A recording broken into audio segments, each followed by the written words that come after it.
Hi hello welcome to పెళ్లి సందడి series part 1 అనమాట. సో మన ఛానల్లో ఇప్పటి నుంచి పెళ్లి సందడి తెలంగాణ స్టైల్లో పెళ్లి సందడి చూపిస్తున్నాను. సో ఫస్ట్ వచ్చేసి పసుపు కొట్టడం. నేనైతే మా పిన్ని వాళ్ళ ఇంటికి వచ్చేసిన మా సిస్టర్ వెడ్డింగ్ అనమాట. ఇది వచ్చేసి May 23 ఫ్రైడే ఉంది. మా సిస్టర్ అంటే మా పిన్ని వాళ్ళ కూతురు, మా కజిన్ సిస్టరు.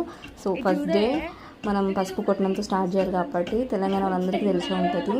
ఒక రోల్ తీసుకొని మంచిగా దానికి పసుపు బొట్లు చేసి వైట్ బట్ట మీద వేసి దంచడం. ఒక 5 ముత్తైదులు దంచాలి అని అంటారు కదా. సో అట్లా పెళ్లి కూతురుతో దంచిపించినాం అనమాట. సో ఫస్ట్ రిచువల్ అయితే ఇది ఇక్కడ నుంచి స్టార్ట్ అవుతుంది అనమాట. తర్వాత పెళ్లి కూతురు హల్దీ, పోషమ్మ నాగులు, బోనాలు అన్నీ ఉంటాయి. సో మన ఛానల్ ఫస్ట్ టైం కనుక చూసి సబ్స్క్రైబ్ చేసుకోండి. తెలంగాణ స్టైల్ వెడ్డింగ్ అయితే నేను చూపిస్తాను. సో ఇప్పుడు పిల్లలు అయితే వాళ్ళు కూడా దంచుదామనేసి వచ్చేసారు అనమాట. చాలా బాగా జరిగింది. సో మీ దాంట్లో కూడా ఈ రిచువల్ ఉందా అనేది కామెంట్ చేయండి. నేనైతే కొద్దిసేపు ఉండి లంచ్ చేసి ఇంటికైతే వచ్చేసినాము. మళ్ళీ పోషమ్మ నాగులకి వెళ్తాం. Bye bye.